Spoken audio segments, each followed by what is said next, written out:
back on the Bossman show. New coach at Idaho Vandals, Alex Pribble with me. Came from Seattle University. Now he's the head coach of Idaho. Back in the big chair one more time. How you doing, man? Good to talk to you, man. I'm doing great. It's good to talk to you too. I appreciate you having me on, man. No doubt, man. How's it going to be back in that big chair, man, after being in St. Marge and D2? Now you're back in the big chair, man. How's it feel again? It's great. That was the goal. That was the goal. I'm just really honored to be here.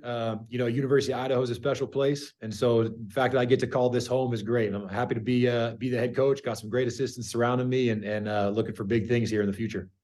And folks, cool about Moscow is really right there about Pullman. So Washington State's right there at you guys' border, man. It's crazy how you around the border, you fly to Pullman, so you got that college vibe right there. I love it, man. When I flew in for the press conference, you fly into this small little kind of one terminal airport, and half the terminals split for the Cougars and half the terminals split for the Vandals. There's a lot of pride out here with Vandal athletics, and it's a special place, kind of the big show in town, and the Vandal community is really special. No doubt, man. I'm gonna ask you, Alex, this man. My father's a coach. He's 83 years old. His wife was always he wanted to help young men and mold young men. I'll be honest with you. I told my dad early, Pops, coaching is not in my blood because I'll cuss kids out every day. I can't do that. So I'm too competitive. And I'll tell you how to do something, I'm gonna get mad. But for you, like what was your why to want to get this business, man, and help your men out? It's really similar, man. I've always known I wanted to be a coach. I started as a high school coach. I was teaching and coaching and really enjoying that. But I really believe that kind of the years of 18 years old to kind of 22, 23 are extremely transformative years in the lives of these young men. And so basketball is kind of the tool with which we can make an impact in these kids' lives. It's a special thing to be able to let the game of basketball take us to different places in the country and have different experiences. Bringing a group of young men from all different backgrounds, all different experiences together, playing for the same reasons, fighting for the same things. It's a special thing. So basketball has been so good to me. It's impacted my life in so many ways. And to be a coach here at this level, it's really about providing a positive experience for these young men. No doubt. And like you said, man, I even though my dad was a coach, man, but my actual coach who I played for is who I got a lot for. A lot of things my dad said to me because it was my dad, right? But having my coach tell me it hit differently. So having a guy who cares about you, help mold, like you said, learning about different backgrounds, learning about different cultures, man, being in that locker room setting, man, it's so amazing what that locker room can do for people. Like if we could be as a country, how sports like our locker rooms are, we'll be a great place we already are right now, my brother. I agree, man. I feel like all the biggest problems that this world has can be solved by great teams. It takes great teams of people that come together, that know how to work together, that are fighting for the same things, that are moving in the same direction. I think that's how we solve these big problems that we got going on. And I think, I really, really believe that team sports, learning how to be a good teammate, learning how to sacrifice for others, it's an important thing. So, like I said, basketball is kind of a conduit where we can teach a lot of those lessons, and that's what we're here for, man. And Alex, let me ask this, man, from your playing career, because we about the same age, bro. You got me by a couple of years. We about the same age. But how has basketball for you in your mind changed since we was young kids, man? I feel like with the spread of the game, the shooting the three, the spacing has made the game more difficult to watch, and how to attack space and force defense into hard choices. What shots are we going to give up? We got to make up our minds. We're cool with this one. We're cool with that kind of shot. That's right, man. You're spot on. You're spot on. It's funny. When I played the game, I was a walk-on at Cal Berkeley for a couple of years, ended up earning a scholarship. And the only way I was able to develop a role for myself was just being a physical, tough defender. But at that time, I could hold on to people and bang people, and it was a whole different ballgame. It was a much more physical game when I was playing. Now it's all about pace and space and skill and spreading the floor and decreasing that physicality to a certain degree. So I really like the way the game is played right now. I think it's a beautiful game. I think it's there's points of emphasis, there's officiating that are helping the game be spread more pace to it. And that's the way we want to play up here. We've kind of adapted to the times. We're trying to recruit guys who are skilled. It's going to be rare that we're ever going to have less than 4 players on the court who can shoot the three, because we're all about space in the court. That'll create lanes for guys to be able to drive. Use their skill set. We're big on versatility, on interchangeability. So we want guys that can guard multiple positions, but offensively can spread the court, and then we can put them in a position to be successful. So, for me, it's fun because it's a fun style of basketball to coach, but I think it's a fun style of basketball for people to watch as well. And I also think it's a fun style of ball for our players to play.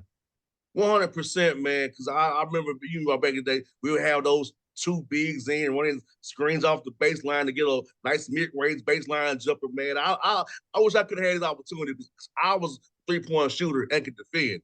I didn't have much handle, but I could shoot the three and defend. And what we need now? 3-and-D guys.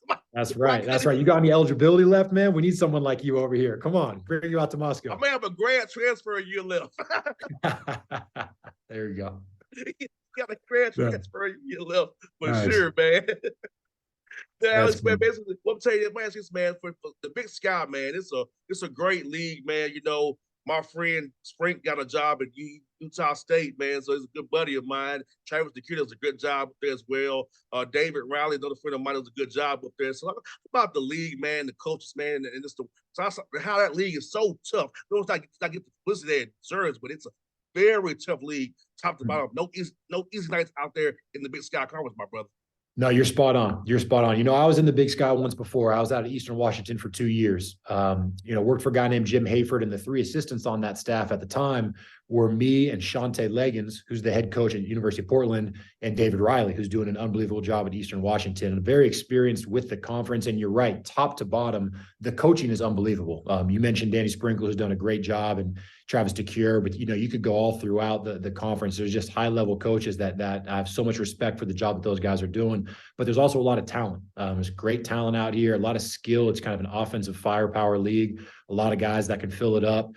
So you're right. Every single night's going to be a battle. We're aware of that. I've tried to hit the ground running on the recruiting trail out here to make sure that we're bringing in talent that can compete right off the bat.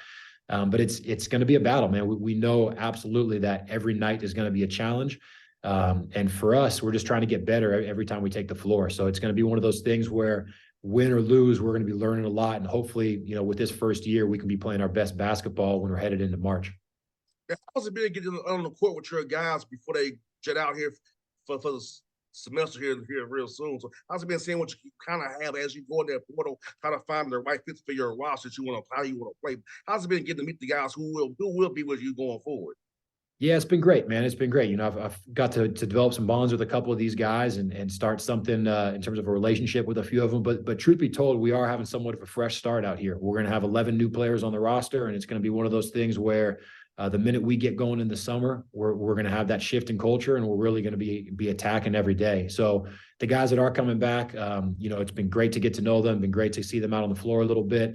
But I think we all know that come June, when we're out there in the summer, it's going to be a fresh start, fresh energy, new expectations. And our goal is going to be to win every single day, every single time we step on the court, everything we got going on in the weight room. It's going to be to attack those with some energy and to win every single day. So I love the guys we got returning and really excited about the new guys coming in.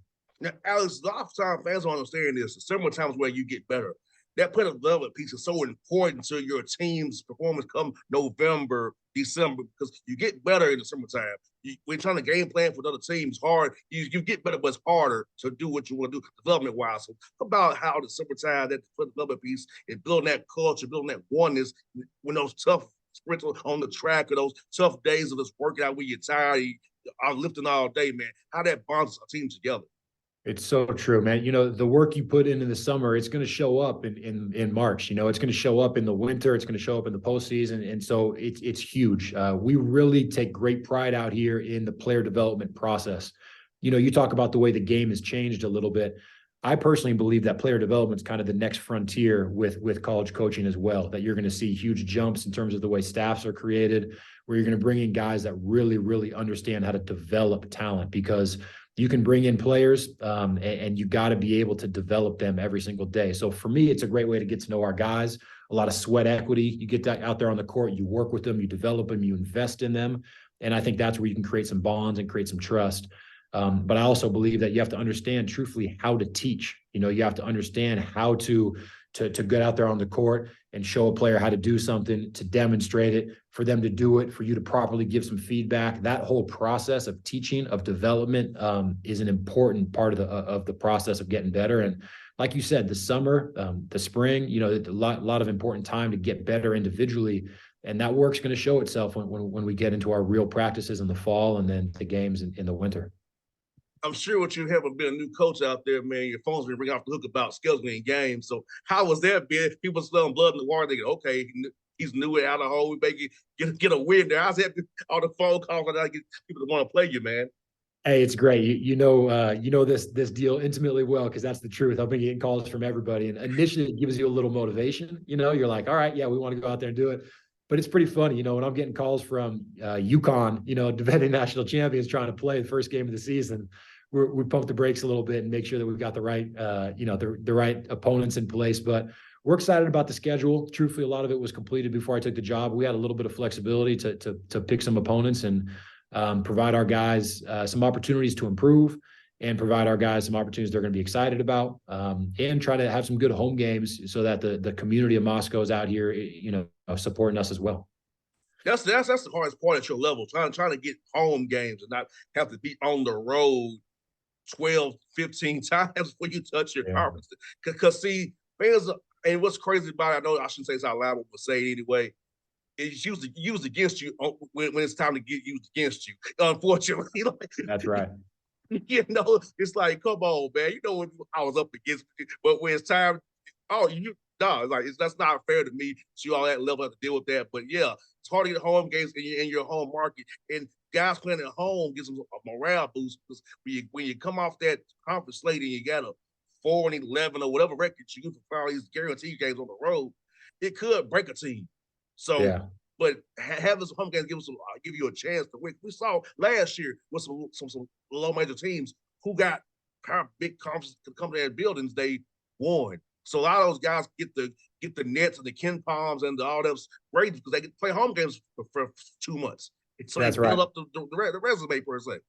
Yeah, it's a hard part of the process. There's no doubt about it. But I see this beautiful facility right behind me here. We'd love to have some teams come in and pack this place, and like you said, it does help win some ball games, but it's also just a great experience for the Vandal community that's so passionate and wants to come out here and support us. So we'll have a good mix. We're not going to back away from any challenge either. We're excited to go out there and play some of the teams that, on paper we're predicted to be the underdogs, and they're buying us to come out there. But I think we're gonna really be excited to play some of those games as well. So it's part of the process. Like I said, when I was in the conference at Eastern Washington, we went out to Indiana and won at Indiana, and we had some experiences like that were really special for our players, for our young men. So it's a good opportunity to learn some things. It's a good opportunity to grow.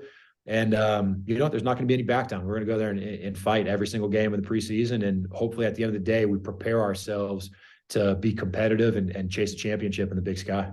Now, I know you and Legs are Cal guys, so tell me your best leg story you can tell on the air that won't get you or us in trouble.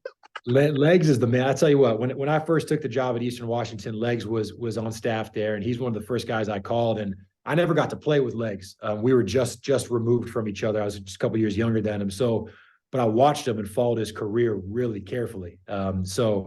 It's great. I called him up and I was like, man, I'm talking to Shante Leggins right now, a guy that I followed so closely and had, just kind of like watched with a guy that I wanted to be like, because he was such a good hooper out there. And so I got to know him so well. He was one of my good friends, got to know him really well when we were at Eastern. And one of my favorite things with Shante is he would pull up his high school film from when he was playing and even from before that, like his youth film, and watch him out there as a youngster in Santa Barbara, talking trash and doing his thing, diving on the floor.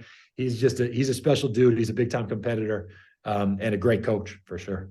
I'll tell you, Alex, one time I had him on the show, man, he was on the show for an hour and 10 minutes, bro. No lie. I love him. I'm like, bro, it was like he was talking, bro. Like, bro, yeah. I think I got commercial breaks in. Yeah, Legs is that guy. He's on the phone all the time. When we were at Eastern, he'd be walking around the office with the headphones in or the cell phone, just talking, chopping it up with people. He's just one of the things that makes him special, man. He's such a good relationship guy, gets to know everybody, puts in a lot of time. So yeah, I got great respect for Shante. That's my guy. Yeah, I love him too, man. I always have him on the show, man. So he talks, his energy's so infectious too. I love his energy, man. It's great it's so great to talk to that brother. It really is. Yeah. There's no question why he's had success. You know what I mean? Like it's his players love playing for him. He runs through a wall. The players run through a wall for him. He's just a great dude. Absolutely.